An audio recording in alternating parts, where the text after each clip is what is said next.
Hey guys, सभी मेरे प्यारे व्यूअर्स का वेलकम है YET की एडिटोरियल क्लास में। दिवाली आ रही है, पटाखे का मौसम आ रहा है, सब लोग पटाखे लेकर के आएंगे, बजाएंगे, है ना। लेकिन इस बार बहुत सारी सरकारों ने, बहुत सारी स्टेट गवर्नमेंट्स ने पटाखों को बैन कर दिया है। अच्छा, क्यों किया? क्योंकि पटाखों से पोल्यूशन होता है। उस पोल्यूशन से कोविड-19 के अंदर ज़्यादा केसेस होने की संभावना है ना। एक नॉर्मल सा केस है कोविड का, पोल्यूशन के कारण वो ICU में जा सकता है। तो इसी पे बेस्ड है अपना आज सुबह का फर्स्ट एडिटोरियल। बहुत ही डिफिकल्ट, बहुत ही इजी लिखा हुआ है और बहुत इंटरेस्टिंग है। शुरू करेंगे अपने उसी खास अंदाज में। अगर आप मेरे साथ बहुत दिनों से पढ़ रहे हो तो आप जानते हो ये पूरे एग्जाम प्रिपरेशन करवाता हूँ मैं आपको इस 40 मिनट में। तो आप ग्रामर, वोकैब दोनों को मिक्स करके मेरे साथ इस आर्टिकल को पढ़ेंगे। आज का क्विज मैं आपको दिखा देता हूँ। ये आपका आज का टारगेट। तीनों क्वेश्चंस को आप सोल्व करेंगे जो कि ग्रामर और वोकैबलरी पे बेस्ड है। ये ग्रामर वोकैब जो आप मेरे साथ पढ़ोगे ना, उन्हीं पे बेस्ड क्वेश्चंस हैं। अगर आप इनको सॉल्व कर सकते हो सेशन खत्म होने के बाद, तो आप समझ लें कि आपका सेशन जो है पूरी तरह से फ्रूटफुल रहा। लास्ट में लाइव करवाऊंगा, अभी अटेम्प्ट करके कमेंट सेक्शन में डालो। आओ कुछ नया सीखते हैं, वीडियो को शुरू करते हैं।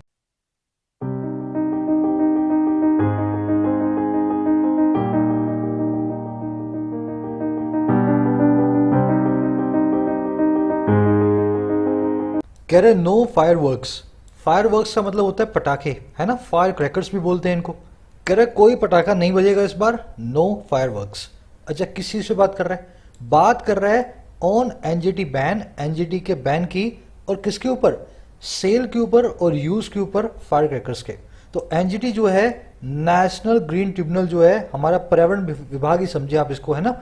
इसने बैन जो लगाया है ना पटाखों के इस्तेमाल और पटाखों की खरीद फरोख्त पे, तो सेल और यूज पे बैन लग गया है। अब इस सेंटेंस में, इस फ्रेज में देखने वाली चीज, फायरवर्क्स और फायर क्रैकर दोनों एक दूसरे के सिनोनिम है। दोनों का मतलब होता है पटाखे। लेकिन मेरा आपसे सवाल है, द आर्ट ऑफ मेकिंग और क्राफ्टिंग, मेक करना या बनाना, क्राफ्ट करना, और फायर क्रैकर्स, है ना। अगर फायर क्रैकर को आप बनाते हैं तो उस आर्ट को क्या कहते हैं? जिस कला के जरिए आप पटाखों को बनाते हैं फैक्ट्री में, उस कला को आर्ट को क्या कहते हैं? तो ये वन वर्ड सब्स्टिट्यूशन है। एक काम करो, पहले आप है ना 1-2 मिनट ले लो, मैं आगे बढ़ता हूं। जिनको याद होगा याद आ जाएगा, जिनको नहीं होगा मैं बता दूंगा, ठीक है ना। अभी सेंटेंस को करते हैं, फिर मैं इस पर वापस आऊंगा।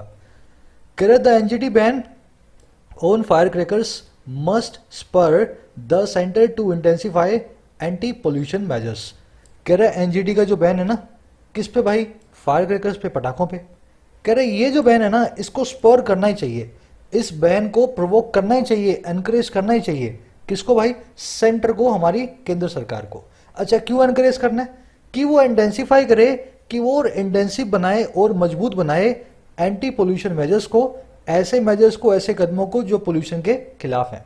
तो कह रहे NGT के बैन के बाद सेंट्रल गवर्नमेंट को और एनकरेजमेंट मिलना चाहिए कि वो एंटी पोल्यूशन मेजर्स को लेकर के आए, पटाखों को पूरी तरह से बैन कर दे। समझ गए सेंटेंस को? सिंपल सेंटेंस है। सब्जेक्ट है NGT बैन जो कि ब्लू कलर में है, वर्ब है मस्ट स्पर जो कि पिंक कलर में है।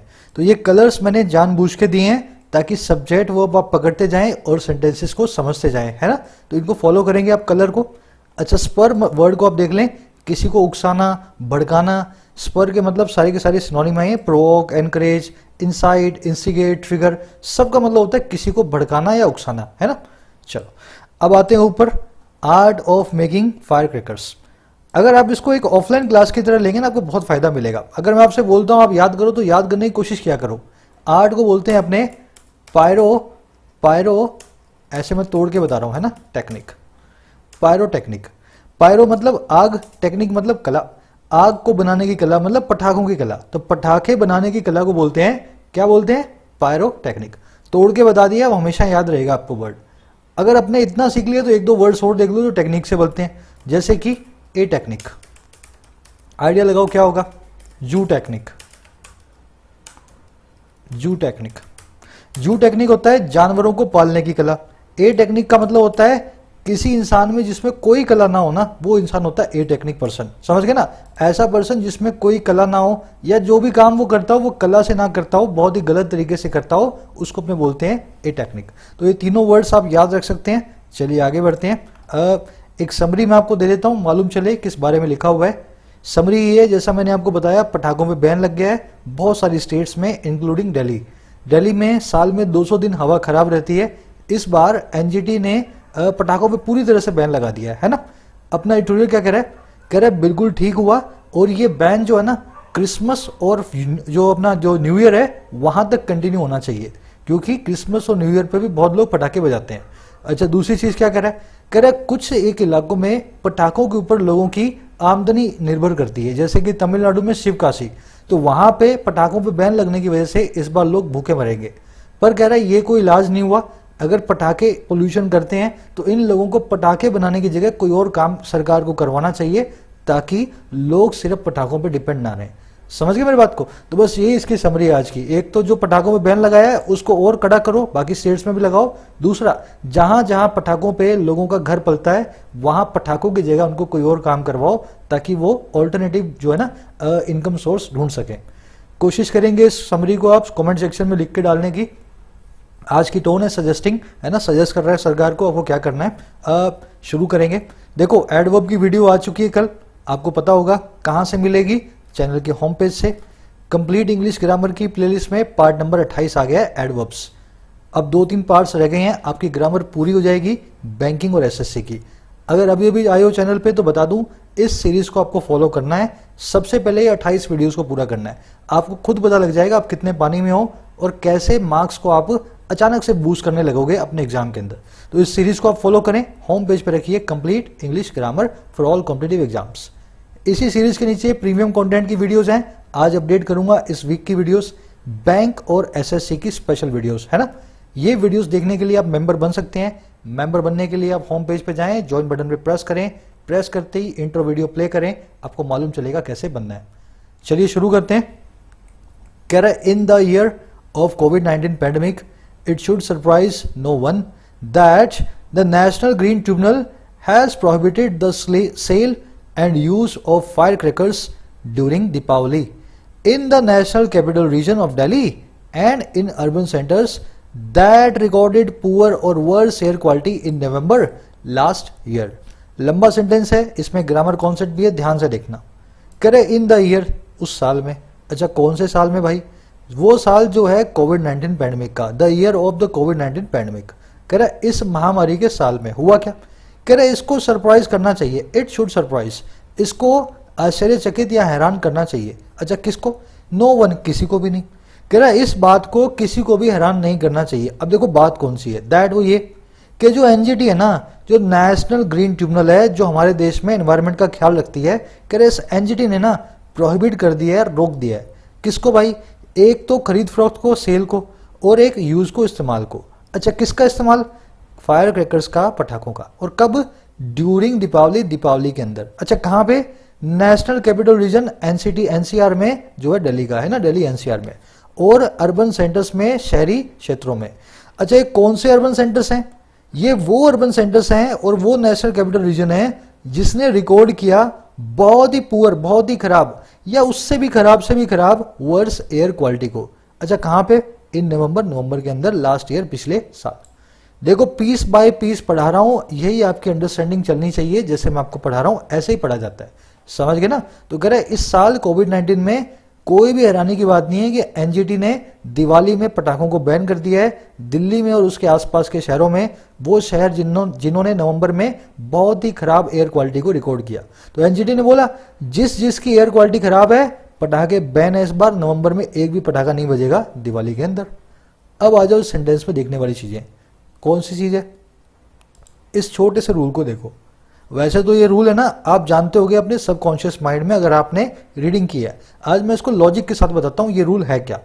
दोनों ही सेंटेंस में मुझे अगर कोई एरर दिखती है तो ढूंढ के बताओ। चलो, आपने सुना होगा कि दिनों से पहले, वारों से पहले, है ना, डेज से पहले, डेट से पहले आप ऑन लगाते हैं। The ISRO will launch a satellite on next Tuesday. The ISRO will launch a satellite on this Christmas, yes Diwali, है ना। तो दिनों से, वारों से पहले आप ऑन लगाते हैं। यहां पे डेट भी हो सकती थी, on 3rd of November, on 13th of November 2020, है ना।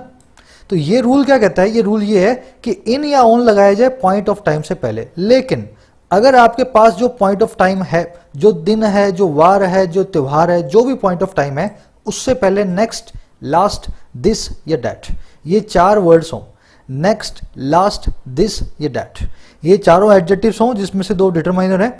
अगर इन चारों में से कोई भी वर्ड पड़ा हो ना तो आप प्रीपोजिशन यूज ना करें। समझो आप, इसरो लॉन्च करेगा सैटेलाइट को नेक्स्ट ट्यूसडे, यहाँ पे नेक्स्ट पड़ा है ना, अगर ये नेक्स्ट ना होता तो ऑन ट्यूसडे ठीक था। ISRO will launch satellite on Tuesday, लेकिन जैसे ही नेक्स्ट यहाँ लग गया ये ऑन रिडंडेंट हो गया, इसको आप निकाल देंगे। अच्छा, इस नेक्स्ट की बात नहीं है खाली, यहाँ पे लास्ट भी हो सकता है।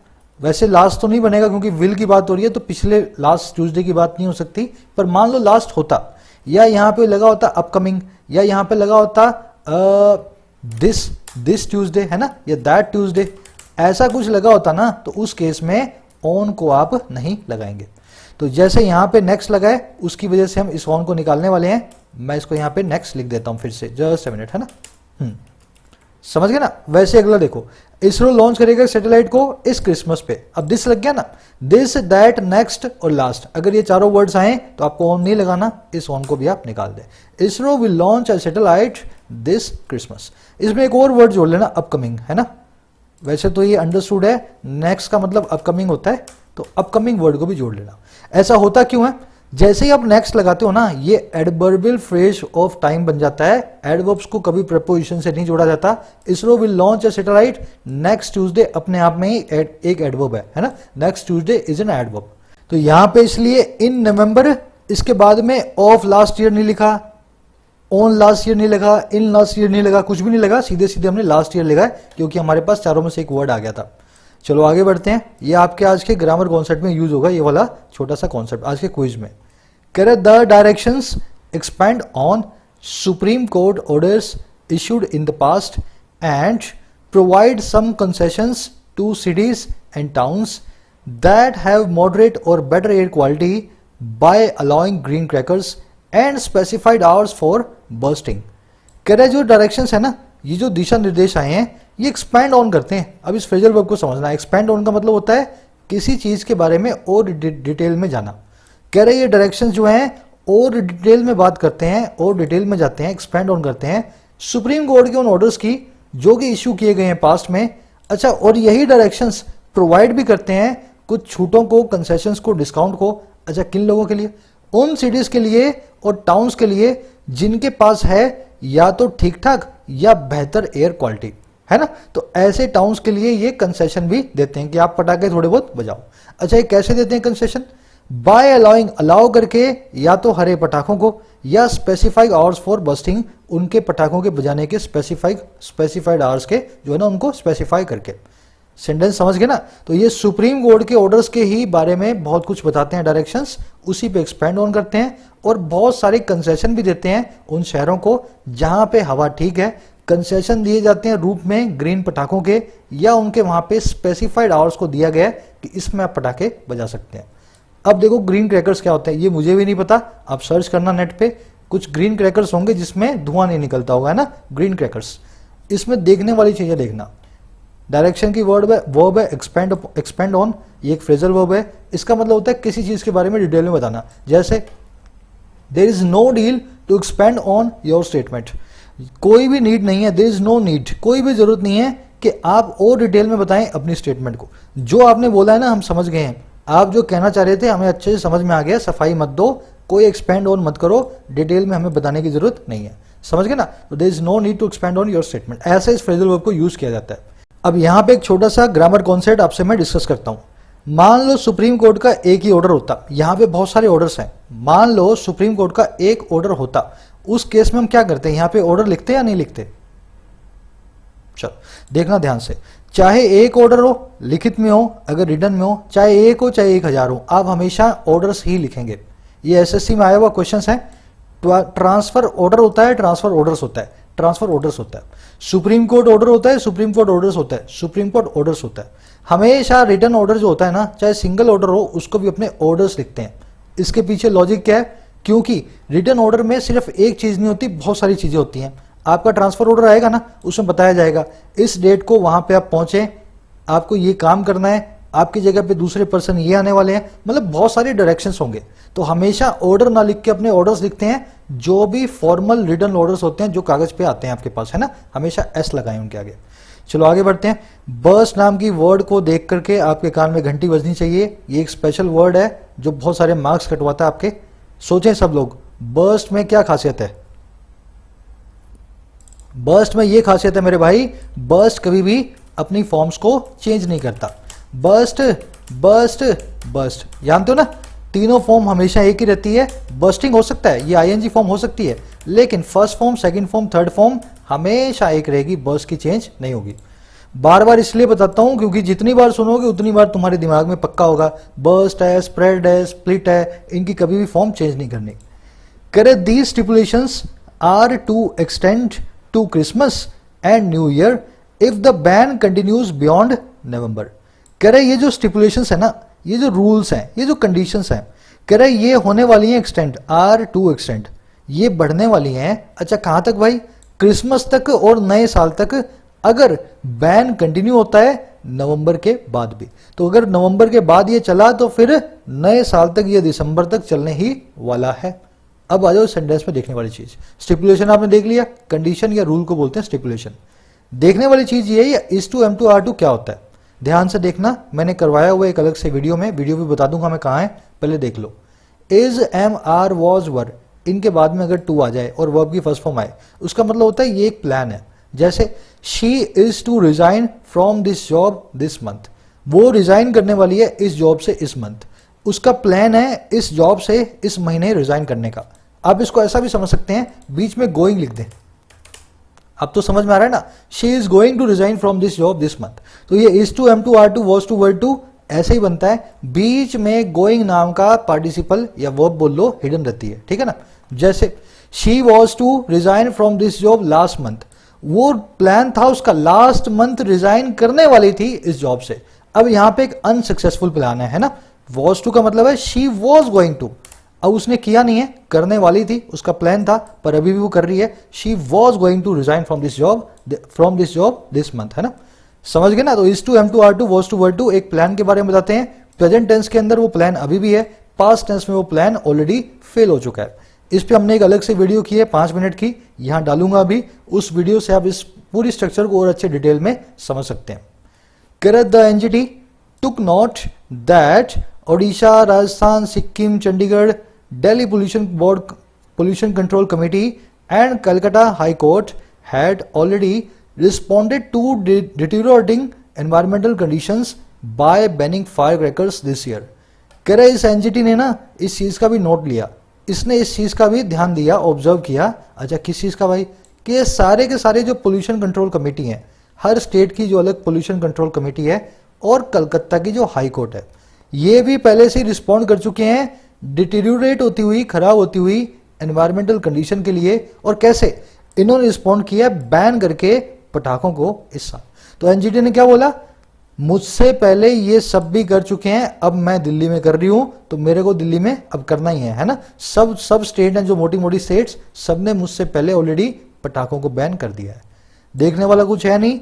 डिटेरियोरेट वर्ब की आईएनजी फॉर्म एडजेक्टिव काम कर रही है, इसका मतलब होता है खराब होती हुई, है ना। वर्सनिंग या डिटेरियोरेटिंग एक ही बात है। करे the tribunal's reasoning giving primacy to the precautionary principle in sustainable development over employment and revenue losses is understandable. इस सेंटेंस को समझने से पहले आप ये समझें, पटाखों को बैन करने से सिर्फ पोल्यूशन कम नहीं होता, इससे एक नुकसान भी होता है। क्या? लोगों का रोजगार जाता है जो पटाखा फैक्ट्री में काम करते हैं, और सरकार का टैक्स जाता है जो पटाखों पे लगता है। अब इस सेंटेंस को पढ़ो। कह रहे जो ट्रिब्यूनल की रीजनिंग है ना, इस एनजीटी की जो इन्होंने तर्क दिया है, जो रीजन दिया है ना, जो इन्होंने लॉजिक लगाया है। अच्छा कौन सा लॉजिक? वो लॉजिक जो देता है प्रेमेसी, वो लॉजिक जो देता है प्रधानता, इंपॉर्टेंस, और किसको? प्रिकॉशनरी प्रिंसिपल को, ऐसे प्रिंसिपल को, ऐसे रूल को जो प्रिकॉशन का है, जो पहले से सावधानी का है। और कहां पे? सस्टेनेबल डेवलपमेंट में। अच्छा किसके ऊपर? एम्प्लॉयमेंट के ऊपर, रोजगार के ऊपर, और रेवेन्यू लॉसेस के ऊपर। तो ये जो एनजीटी ने इन दोनों चीजों के ऊपर एक प्रिकॉशनरी प्रिंसिपल के आधार पे पटाखों को जो बैन किया है ना, तो ये जो रीजन है ना इसका, कह रहा है ये रीजन इज अंडरस्टैंडेबल, इस रीजन को भी समझा जा सकता है। समझे मेरी बात को? तो एनजीटी ने लोगों के रोजगार का ध्यान नहीं रखा, सरकार के टैक्स का ध्यान नहीं रखा।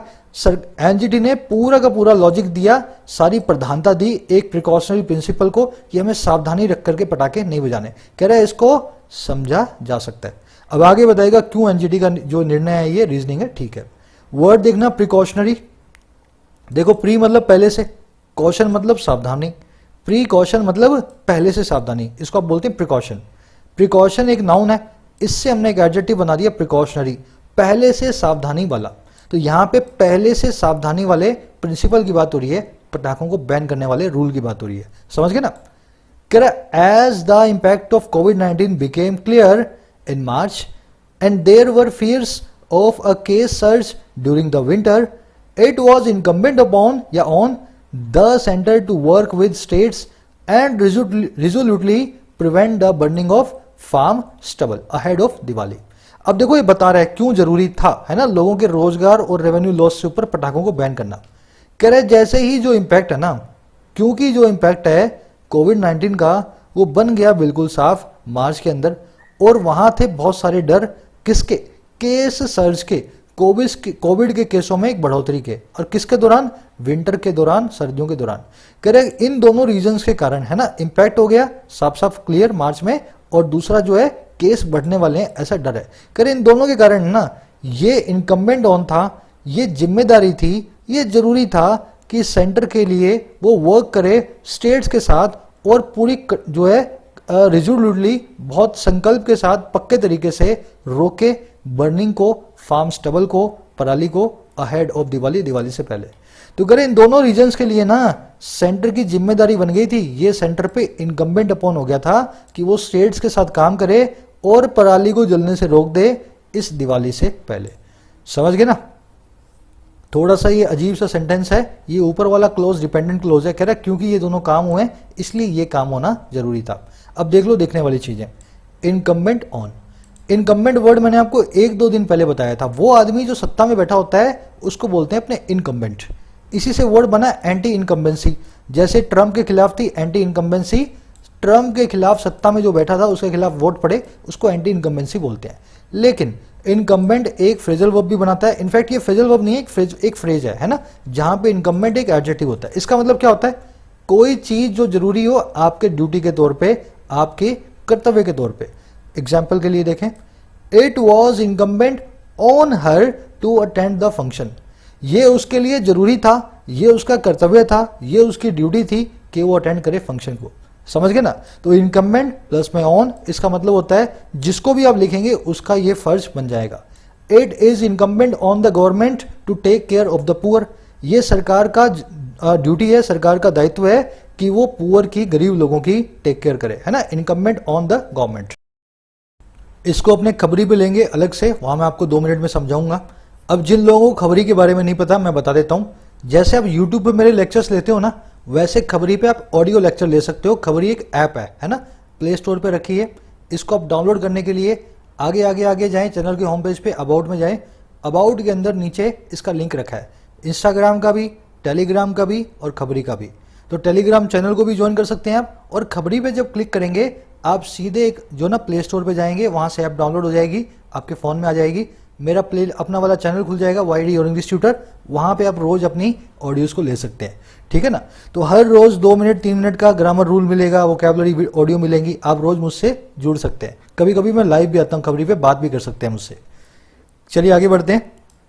कर this annual phenomenon unfailingly fouls the air across northern and eastern India and imposes heavy health and productivity cost. कह रहा है ये जो हर साल होने वाला घटना है ना, हर साल होने वाली फिनोमिनन है, हर साल होने वाली घटना है। कह रहा है बिना फेल हुए, बिना कभी भी फेल हुए फॉल करती है एयर को, हवा को, और कहाँ, पूरे नॉर्दर्न और ईस्टर्न इंडिया के अंदर।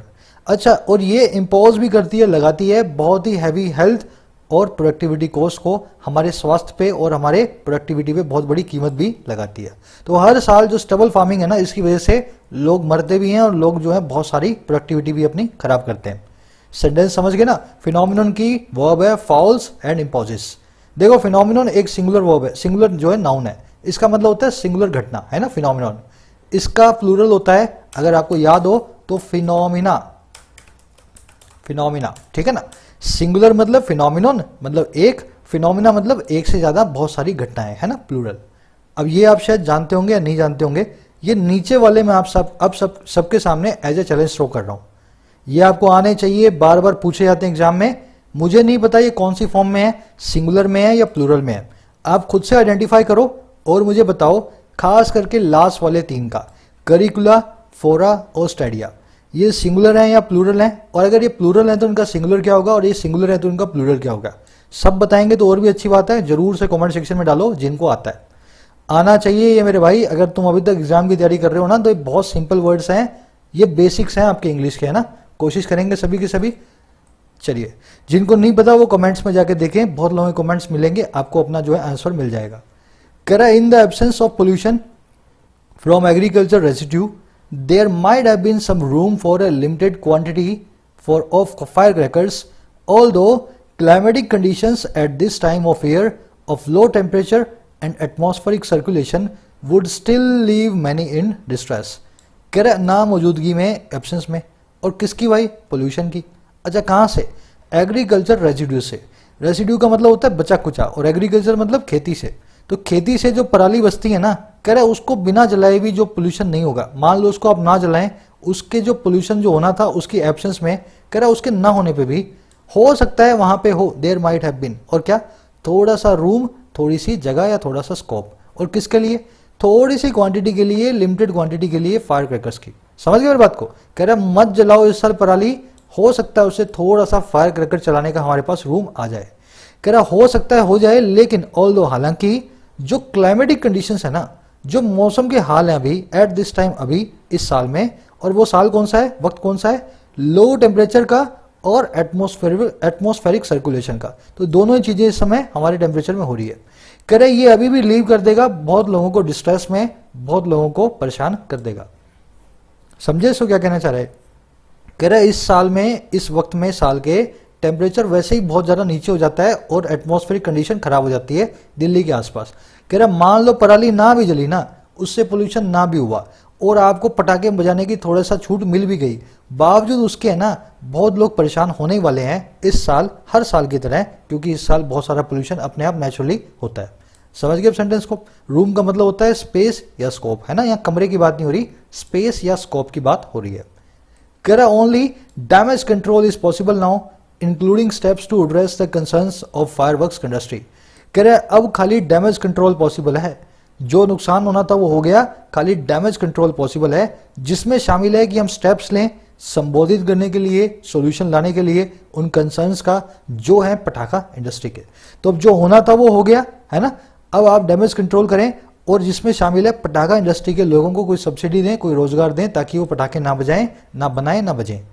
चलो आगे बढ़ते हैं। सिंपल आज का है ना, एक दो ग्रामर रूल और आएंगे, उसके बाद अपना आज का क्विज करेंगे। कह रहा है even without the risk of a कोविड-19 surge it should be evident to policymakers that their measures under the national clean air programme which seeks to reduce particulate matter pollution by 20 to 30% by 2024 must be demonstrably effective। कह रहे यहां तक कि बिना जोखिम के कोविड-19 के surge के, तो बिना कोविड-19 के सर्ज के जोखिम के बिना भी, है ना। कह रहा इट शुड बी होना चाहिए बहुत ही साफ हमारे पॉलिसी मेकर्स को, हमारे नेताओं को, हमारे ऑफिसर्स को। अच्छा क्या चीज, कि उनके जो कदम है ना इस नेशनल क्लीन एयर प्रोग्राम के अंतर्गत, है ना, तो एक प्रोग्राम चल रहा है अपने पास, इस प्रोग्राम के नीचे लिए उनके जो कदम है। अच्छा प्रोग्राम कौन सा है, जो कोशिश करता है रिड्यूस करने को पीएमपी को, है ना, पार्टिकुलेट मैटर पोल्यूशन को। तो पार्टिकुलेट मैटर पोल्यूशन वही होता है जो अपने हवा में खराब जो है हवा होती है ना, कार्बन डाइऑक्साइड होती है, पार्टिकुलेट्स होते हैं।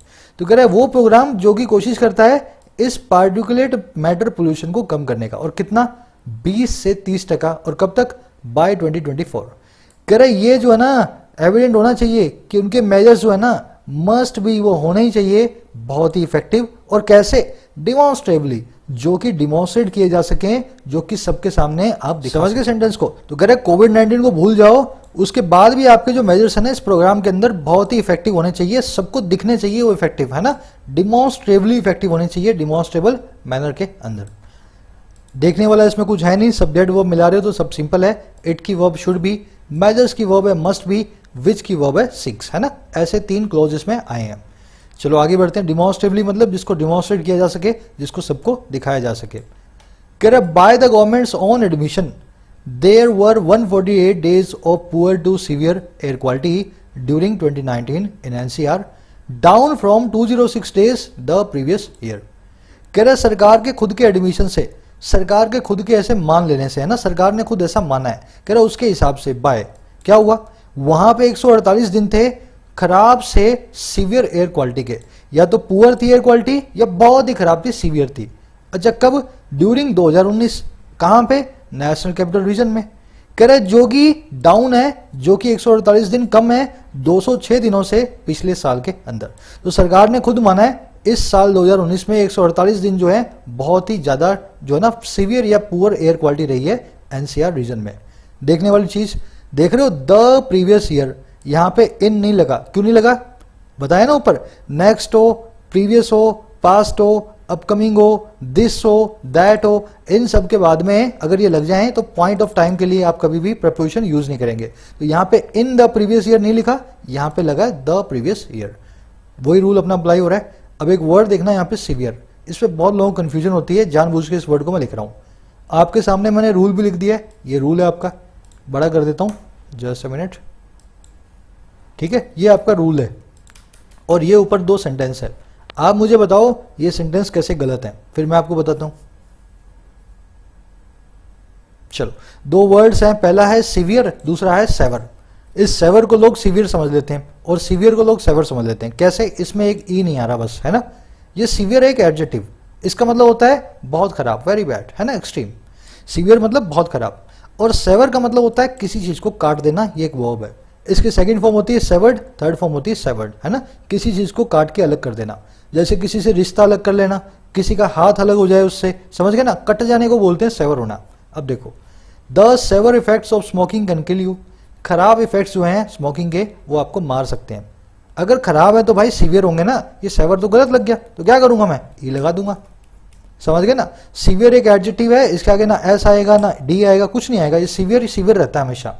Severe effects of smoking can kill you. अब दूसरा देखो, her hand was savoured in the war, उसका हाथ कट गया था जंग के अंदर। अब देखो वॉज सेवर्ड होगा, वर्ब की थर्ड फॉर्म लगेगी, ये सीवियर नहीं, मैंने सीवियर लिख दिया, यहाँ पे सेवर्ड होना चाहिए, समझ गए ना। तो her hand was savoured in the war. तो ऐसे सीवियर और सेवर वर्ड में आप जो है दो थोड़ा सा डिफरेंस करें, दोनों अलग अलग वर्ड्स हैं। चलो आगे बढ़ते हैं, आज के क्विज में ये यूज होगा। आगे कह रहा है many other cities have a similar profile but gets less attention.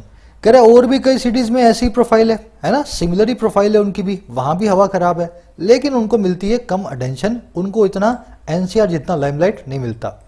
कह रहा with 40% of all pollution link deaths attributed to bad air quality in leading emerging economies and some evidence from the US on higher COVID-19 mortality in highly polluted areas, it is time government showed a sense of accountability on the right to breathe the clean air। पूरे editorial का सबसे complicated और सबसे लंबा sentence यही है ना। आप देखोगे बाकी सब इजी हैं, ये भी इजी है, ध्यान से देखें। के साथ ही, विद किस के साथ ही, किसके साथ ही भाई, 40% एयर पोल्यूशन लिंक डेथ के, एयर पोल्यूशन से लिंक हुई मौतों के एट्रीब्यूट होने के साथ ही, है ना, इनके जुड़े होने के साथ ही। किसके साथ भाई जुड़ा, बैड एयर क्वालिटी के साथ, खराब हवा के साथ। और कहां पे, लीड करती हुई उभरती हुई इकोनॉमीज में, इंडिया में, साउथ अफ्रीका में, ब्राजील में। कह रहे ऐसी इकोनॉमीज के अंदर जो इमर्ज कर रही हैं उसमें 40% एयर पोल्यूशन लिंक जो डेथ है ना, उसकी खराब एयर से जुड़ने के साथ ही। अच्छा और किसके साथ, कुछ एविडेंस से जो यूएस से आई है, जो कि है हायर COVID-19 मोर्टेलिटी की, ज्यादा COVID-19 से होने वाली डेथ रेट की हाईली पोल्यूटेड एरियाज में। कह रहा इन दोनों चीजों के साथ ही, अब देखो हुआ क्या, ये कोमा लगा के बता रहा है। कह रहा इट इज टाइम, वक्त आ गया, सरकार दिखाए एक सेंस ऑफ अकाउंटेबिलिटी को, एक सेंस जिम्मेदारी का, और किस पे, हमारे उस अधिकार पे, उस हक पे, उस राइट के, जो ब्रीथ करने का, हवा लेने का, क्लीन एयर को, समझ गए। तो कह रहे दो तरह से एविडेंस हमें मिल गई है। अमेरिका ने बताया कि जहां पे पोल्यूशन होता है वहां पे कोविड से ज्यादा लोग मरते हैं। दूसरा, इमर्जिंग इकोनॉमीज में 40% डेथ्स जो हैं पोल्यूशन वाली, वो सिर्फ बैड एयर क्वालिटी के कारण होती है। तो इससे वक्त आ गया कि सरकार को जिम्मेदारी लेके हमारी क्लीन एयर के राइट को रिस्टोर करना चाहिए।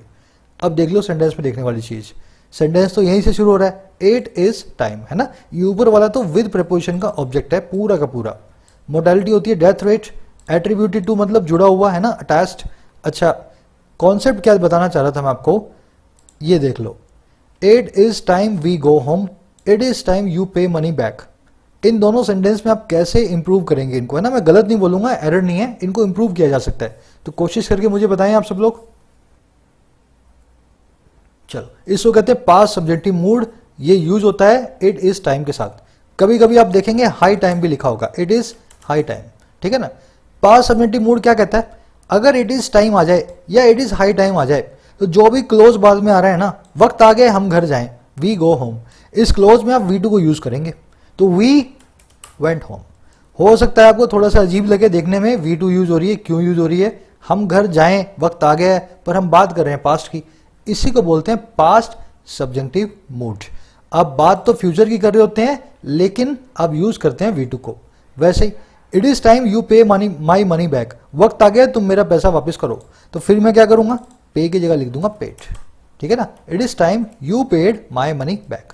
उसी तरीके से it is time government showed a sense of accountability. समझ गए ना। तो पास्ट सब्जेक्टिव मूड यहां पे ट्रिगर हुआ है। यही मूड सेकंड कंडीशनल में भी ट्रिगर होता है। अगर आपको याद हो, if you paid my money back in time I would give you a discount. अगर तुम मेरा पैसा समय पे दे दो तो मैं तुम्हें एक डिस्काउंट दे दूं। तो पास्ट टेंस यहां भी यूज हुआ है, वर्ब की सेकंड फॉर्म सेकंड कंडीशनल में। ये वही सेकंड कंडीशनल वाला पास्ट सब्जेक्टिव मूड है। चलो आगे बढ़ते हैं। अब जो लोग सब्जेक्टिव मूड नहीं पढ़े हैं या कंडीशनल नहीं पढ़े हैं ग्रामर सीरीज में, वो सोच रहे होंगे सर ने क्या बता दिया, है ना। पढ़ लो जाकर के, सुधर जाओ, ग्रामर सीरीज में सब कुछ रखा है। करे Tamil Nadu where 90% of the firecrackers are produced has legitimate concerns on the fate of the industry this year, which producers claim represents about 2300 crore worth of output। करे तमिलनाडु जहां पे 90% पटाखे प्रोड्यूस होते हैं, मतलब देश भर के 90% पटाखे जो है ना तमिलनाडु से आते हैं। कह रहे तमिलनाडु जो है ना उसके लेजिटिमेट कंसर्न्स हैं, उनकी सही चिंताएं हैं। और किस पे, फेट पे, नसीब पे। अच्छा, किसका नसीब, इंडस्ट्री का, इस पटाखा इंडस्ट्री का। और कब, दिस ईयर, इस साल। तो कह रहे तमिलनाडु की बिल्कुल सही चिंताएं हैं। अच्छा, ये कौन सी इंडस्ट्री है, वो इंडस्ट्री है विच जो रिप्रेजेंट करती है 2300 करोड़ के आउटपुट को, 2300 करोड़ के जो है प्रोडक्शन को। ऐसा प्रोड्यूसर्स क्लेम करते हैं, ऐसा पटाखा फैक्ट्री के मालिक ऐसा क्लेम करते हैं। समझ गए सेंटेंस को, लंबा सेंटेंस है, कई सारे क्लोज है। फिर एक बार बता देता हूं। तमिलनाडु जहां पे 90% पटाखे बनते हैं, उसकी सही चिंताएं हैं नसीब पे, इस इंडस्ट्री के इस साल। वो वाली इंडस्ट्री जहां पे मालिक ऐसा क्लेम करते हैं कि वो रिप्रेजेंट करती है 2300 करोड़ के आउटपुट को हर साल, है ना। कह रहे यहां पे सही चिंताएं तमिलनाडु की हैं।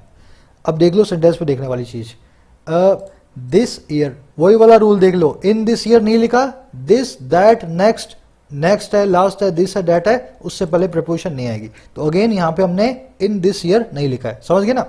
90% of the fire crackers are produced. यहां पे 90% जो है ना उसके हिसाब से वर्ब नहीं आती, वर्ब आती है ऑफ के हिसाब से। तो 90% ऑफ फायर क्रैकर्स है, इसलिए हमने आर लगाया। अगर यहां पे एक फायर क्रैकर होता तो इज लगता। आप जानते हैं परसेंटेज, पोर्शन, ये सबके बाद में जो ऑफ के बाद में जो नाउन होता है ना, उसके हिसाब से वर्ब लगती है। अब देखने वाला कुछ नहीं है इसमें, आगे बढ़ते हैं। कर a transparent compensation scheme for workers and suitable relief for producers may be necessary, although the longer term solution might lie in broad basing economic activity in Sivakasi region, reducing reliance on firecrackers। कह रहे एक पारदर्शी compensation scheme, एक बिल्कुल साफ सी clear सी हर जाने की scheme. अच्छा, किन के लिए भाई, वर्कर्स के लिए। और एक सूटेबल रिलीफ प्रोड्यूसर्स के लिए, फैक्ट्रियों के मालिकों के लिए। कह रहा है वो हो सकता है, ये दोनों चीजें हो सकती हैं। और क्या हो सकती हैं, जरूरी, नेसेसरी। कह रहा है हालांकि जो लंबे टर्म का सोल्यूशन है ना, वो हो सकता है लाई करता हो सकता है वो छिपा हो ब्रॉड बेस करने में, फैलाने में इकोनॉमिक एक्टिविटी को शिवाकाशी रीजन के अंदर। और कैसे फैलाना है, रिड्यूस करते हुए निर्भरता को, डिपेंडेंस को, रिलायंस को पटाखों पे, फायर क्रैकर्स पे। तो कह रहा है इस साल तो आप कंपेंसेशन दे दो, सूटेबल रिलीफ दे दो वहां के पटाखा फैक्ट्री के मजदूरों और मालिकों को। लेकिन लॉन्गर टर्म में वहां पे इकोनॉमिक एक्टिविटी को ब्रॉड बेस बनाओ, वहां पे दूसरे कारखाने लगे पटाखों के अलावा भी। यही सोल्यूशन होगा ताकि पटाखों पे रिलायंस को कम किया जाए और दूसरी चीजों को वहां पे प्रोड्यूस किया जाए। समझ गए ना? तो तमिलनाडु का शिवकाशी रीजन है जहां से सारे पटाखे अपने देश भर के आते हैं। अब देखने वाली चीजें, यहां पे आपका सब्जेक्ट कंपनसेशन स्कीम के साथ में सूटेबल रिलीफ भी है ना? मैंने इसको मार्क नहीं किया था, यहां कर देता हूं, ब्लू कलर दे दें इसको, जस्ट 7 मिनट, है ना? तो ये भी कंपेंसेशन स्कीम और सूटेबल रिलीफ दोनों ही आपके सब्जेक्ट हैं, वर्ब है मे बी। अच्छा, दूसरी चीज क्या है? ब्रॉड बेस एक वर्ब होती है, एक नाउन भी होता है। इसका मतलब होता है किसी चीज का बेस ब्रॉड करना। जब आप किसी चीज को ब्रॉड बेस करते हैं, आप उसमें बहुत सारे एक्सपेंशन लेके आते हैं। अगर इकोनॉमिक एक्टिविटी को ब्रॉड बेस किया जाएगा ना, तो पटाखों के अलावा वहां दूसरे भी कारखाने लगेंगे और इकोनॉमिक एक्टिविटी भी होंगी। समझ गए ना? चलो बढ़ते हैं क्विज की तरफ। फटाफट से एक शेयर देना वीडियो को, जो आजकल आप दे भी रहे हो बहुत लोग। सिंपल सा क्विज है आज का, है ना? एक आधा क्वेश्चन आपको लगेगा मुश्किल, बाकी क्विज बड़ा सिंपल है। तीसरे वाले क्वेश्चन में मैंने 4 एरर किए हैं, ध्यान करना, 4 एरर्स हैं इसमें, ध्यान से पकड़ना इसको। पहला देखते हैं, after not getting support from China on multiple international dash, it is time that Russia dash it's ties with communist neighbour. Support ना मिलने के बाद चाइना से बहुत सारे इंटरनेशनल प्लेटफॉर्म्स पे वक्त आ गया रशिया के लिए कि वो काट दे अपने रिश्तों को अपने कम्युनिस्ट नेबर से, अपने जो है कम्युनिस्ट पड़ोसी से। अब देखो इसमें क्या डालेंगे। पहले तो देखो इट इज टाइम, यहां देखते ही आपको समझ जाना चाहिए पास्ट सब्जेक्टिव मूड आएगा। अगर रशिया के बाद में वर्ब आएगी तो वर्ब की सेकंड फॉर्म होगी। यहां पे सीवियर एक एडजेक्टिव है, नहीं आ सकता। सेवर्ड एक क्या है? सेवर्ड एक वर्ब है, वर्ब की सेकंड फॉर्म है, ये आ सकती है ना? ये सेवर्ड भी आ सकता है, वर्ब की सेकंड फॉर्म है। ये सेवर्स नहीं आ सकता, वर्ब की फर्स्ट फॉर्म है। तो डी तो आ नहीं सकता और ए आ नहीं सकता, या तो आएगा सी, या तो आएगा सी, या आएगा बी। ठीक है? अब देखो सी और बी में से क्या होगा। मल्टीपल मतलब कई सारे, फोरम होता है सिंगुलर, फोरा होता है प्लूरल। अगर कई सारे हैं तो यहां पे सिंगुलर नहीं लगा सकते, यहां पे आप लगाएंगे प्लूरल को। फोरम का प्लूरल फोरा होता है, सी आपका आंसर है। थोड़ा लॉजिक, थोड़ी ग्रामर, आपका मामला सेट है। समझ गए ना? तो after not getting support from China on multiple international fora, it is time that Russia severed its ties with its communist neighbour. चलो आ जाओ। Which of the following correctly represents the meaning of phrasal verb expand on या upon? बड़े अच्छे से बताया था मैंने, expand on या upon का मतलब होता है किसी चीज के बारे में और डिटेल देना, किसी चीज के बारे में और बताना। तो मैं क्या बोलूंगा? To give more detail about something is to expand upon. तो डी आपका आंसर है। अच्छा, एक और सवाल है आपसे, अगर डी तुम्हारा आंसर है तो सी का मतलब क्या होता है? Be incumbent on. Incumbent on का मतलब क्या होता है? याद होना चाहिए आपको। इसका मतलब होता है किसी का कर्तव्य होना, किसी की ड्यूटी होना, है ना? इनकम्बेंट ऑन का मतलब है ये जरूरी है आपके ड्यूटी के तौर पे। चलो आ जाओ तीसरा, इसमें बहुत सारी एरर्स हैं। Finally the transfer order is expected, यहां पे 2 डाल देना। Finally the transfer order is expected to arrive in the next week and 20% of our staff members is to get a transfer to their home locations. तो आखिरकार transfer order अब expected है arrive होना अगले वीक के अंदर। तो पहली और एरर क्या हुई? ट्रांसफर का हमेशा ऑर्डर्स होता है, ऑर्डर नहीं होता। तो यहां पे एस लगा दो। अच्छा, अगर ये एस लगेगा तो मेरे भाई इज नहीं आएगा, यहां पे आर आएगा, है ना? प्लूरल है तो यहां पे आर लगेगा। तो finally the transfer orders are expected to arrive in the next week. अब देखो इन द नेक्स्ट वीक क्या बताया? Next, last, past, upcoming, this, that. इसके बाद में पॉइंट ऑफ टाइम हो तो यहां पे प्रेपोजिशन नहीं आएगी, तो इस प्रेपोजिशन को आप यहां से निकाल देंगे। ठीक है ना? इसको आप रिमूव कर देंगे। Error number 2। तीसरी एरर क्या है? 20% of our staff members is to gate.